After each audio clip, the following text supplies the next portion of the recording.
Hi, I'm Juan Thompson, and I'm very happy to be here at virtually at the Las Vegas Book Festival and doing a reading of my book. It's Stories I Tell Myself, Growing Up with Hunter S. Thompson. And I'm going to read an excerpt. So what I'm going to read takes place when I was 18. I just spent a week with Hunter in the summer just before my freshman year of college, and that's where this picks up.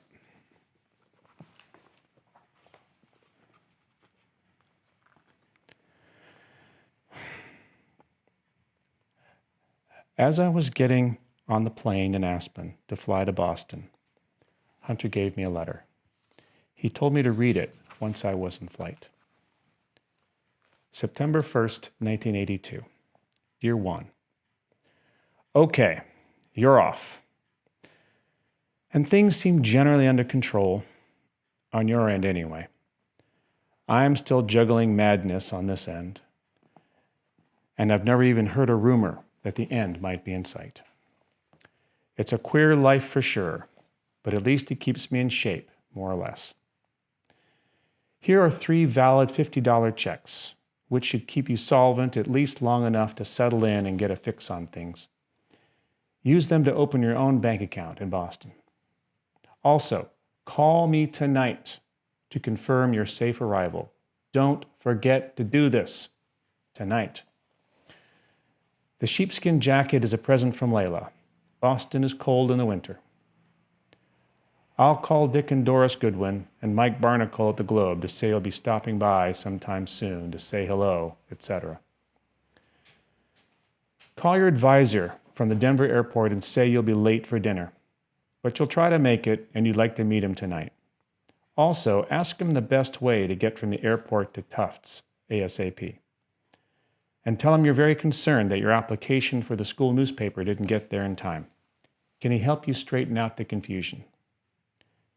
He can, but you'll have to get serious about it right away. Gall is a basic tool of journalism, which is a rude business at best. And so much for advice and logistics. I'm not worried about you, but I am interested. And I'll want to know what's happening. Send me your phone number and a PO address. Let's talk on the phone as often as you feel like it, especially for the first few weeks, which will almost certainly be nervous. Or maybe not. But if they are, don't worry. The glum reaper will be hanging around, but to hell with him. We have dealt with the bugger before, and we know the one thing he can't handle is a bedrock sense of humor. So remember the 44 Naked and Alone books. All you have to do is write the first 2. I'll handle it after that, and we will both get obscenely rich. Take my word for it. Why fool around with tangents like all the others? Your future is already assured. All you need is a typewriter and a few reams of paper. I'm glad you came home for a while, and I wish it could have been longer. I had a good time, and as always, was proud of you. Very few seekers go out into the world as well armed as you are. I'll keep after Ruben for the $1,000 he owes you for technical work. He says he has a fat job for you next summer, but so do I, and mine is a lot fatter. 44 books, rich and famous by 21. No problem. Even Oliver was impressed with the way you handled his motorcycle, and I will carry the scars of our ride forever. Thank God for aloe. And sleep. We didn't get much of that, but your work on the Lono book was far more valuable than a simple thing like sleep. We didn't cure the blue arm, but we caught it just in time to avert a serious problem. But not entirely. I still have a lot of real work to do. And I'll get on it today and maybe try that idea of a 12-day run like George Simenon. 2 more weeks are about all I can spend on Lono. After that, it's down to Florida for the Silk Road, which will be critical to both our futures. It will live and die on the dialogue, and for that I'll have to get reacquainted with my own sense of humor. Mean dullards tend to write mean, dull dialogue. Anyway, I'll figure on seeing you for Christmas, if not before then. We had a wonderful time with Davison and his family last year, and hopefully we can do it again, either here or in Florida, depending on my Silk Road schedule. So let's keep this in mind and plan for it. We still have a ways to go before we can act like good friends and yell at each other without worrying about what it all means. But we're doing pretty well considering the small amount of time we've really put into it. You're a good person, and I love you for that as much as because you're my son. Or because you're about to be rich and pay my expenses forever. With my wisdom and your talent, our bets are covered from the start. By 1984, we'll be making $44,000 a month, and even Jimmy Buffett will be standing in line to get your autograph. Let's stop looking at this college gig as a foolish expense and start seeing it as an avenue to big money, a fine investment with huge returns in the offing. Right? Yes. Let's do it. Love, H.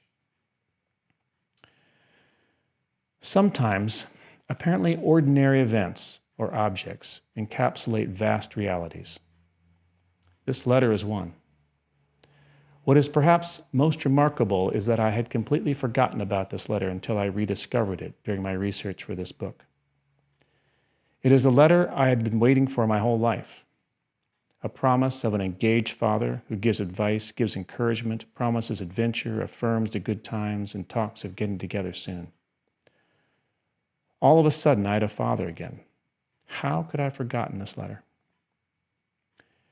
However, we moved too fast toward a kind of intimacy that we both wished for, but which did not yet exist. I took him at his word, plunged in and sent him a letter expressing my loneliness, sadness, homesickness, and depression. I wasn't going to leave Tufts and retreat to Aspen this time, but it wasn't an easy transition. I was exceedingly lonely. I didn't know anyone and still didn't know how to talk to strangers. Once again, after 3 years of being part of a small and intimate community at CRMS, I was on my own.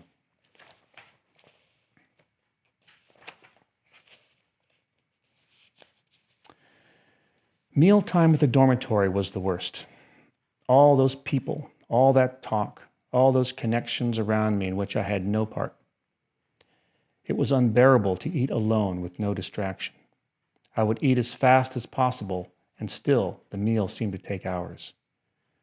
I solved this problem by getting a subscription to the Boston Globe and reading in the paper during meals, just as I had read Tolkien at Concord Academy a few years earlier. It was in this state of mind that I wrote this letter to Hunter, full of disdain for the people around me, a disdain and arrogance born out of loneliness and fear. September 4th, 1982. Hunter. Yes, naked and alone in Boston. How baffling this is. I'm not like the others. The Glum Reaper is devious this time. He hides outside the window, the tip of his scythe barely visible. Thankfully, he doesn't show his miserable, despairing form, but I know he's there. Other times, he's not so subtle. He and I walk side by side, completely alone. So close I can smell the tears, the utter hopelessness of this endeavor. He shows me memories, vivid nostalgia, better times. It's deadly and very painful. And then he retreats. I am reprieved. He never lets me forget he is there, though. Devious, insidious. I feel the best I've felt since I've been here. As I write this, light glints off the blade of that scythe, moving a bit further out. It's true, I'm not like the others. I'm quiet, weird, solitary. What can I say? I'm sure there are among Tufts' 5,000 students at least 100 people with whom I can make friends, but they are as invisible as I. The social codes are different, distinctly preppy, fraternity, sorority, hip, flip, fast and cute, nauseating and artificial. I have no doubt that the majority of these people are interesting, likable, intelligent people. Unfortunately, they've been taught not to show it. The problem lies in socializing. When these people socialize, they don a common mask. They talk a certain way, act a certain way, do certain things, all of which have been defined as socially acceptable. By acting in such a way, one makes friends. With time, friends use their masks less and less, and a true deep friendship results. But the mask is so cheap and repulsive. I don't want to use it. So I take the alternative, which is not necessarily best, and retreat, becoming quiet and unsociable, waiting to meet someone like me.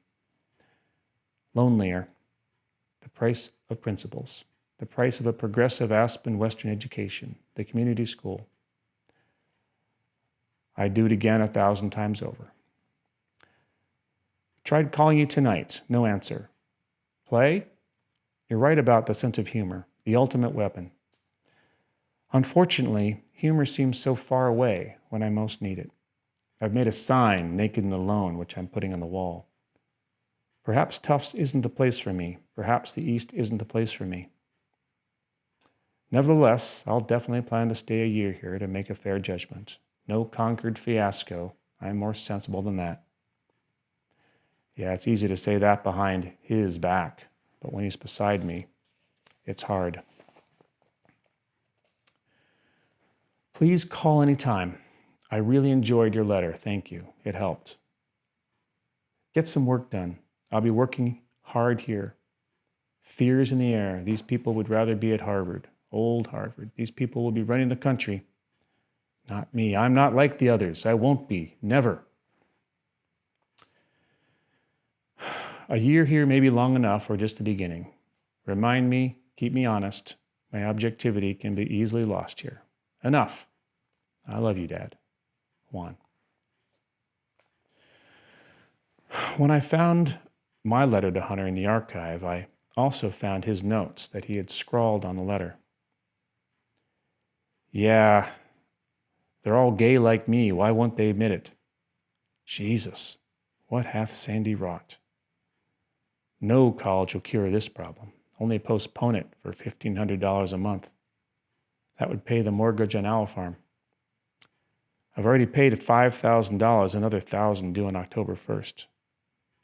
Can Sandy take me back to court if I don't pay? Sandy is my mom. So what? He'll be in the village by then. A few weeks later, Hunter replied with a rambling, confused letter in which he recounted a story about the last time he received such a letter, in which a friend of his informed him that he was gay and was going to New York City to be with his people.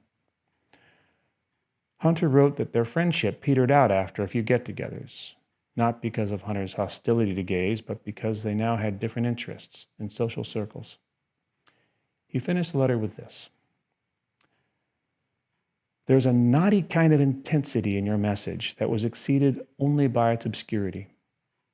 So I figured I'd just strike out in the fog and see what came of it.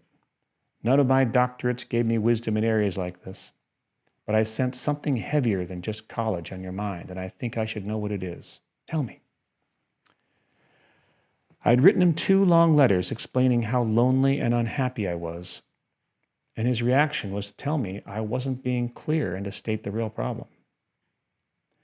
I'd asked my father, who in his previous letter had been so supportive and welcoming of communication, for help or understanding, and now he was of no help at all. In fact, his letter brought up uncomfortable questions. Did my father think I was gay? Was he trying to say that we would drift apart if I were? What was he trying to say? Did he understand me at all? Clearly, he could not help me.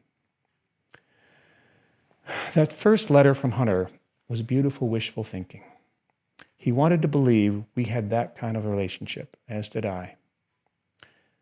We wanted to believe we could start over from that moment and he could be the father he and I both wanted him to be. My letters to him exploded that illusion, and now I see he had no idea how to handle that kind of appeal from me. He could give practical advice. If I had asked him for help getting a job, getting a car, getting an interview for an article in the student paper, that he could have handled. But a cry of loneliness in the darkness, that he could not handle. Well, thanks for listening, and I hope you enjoyed that, and take care and stay healthy.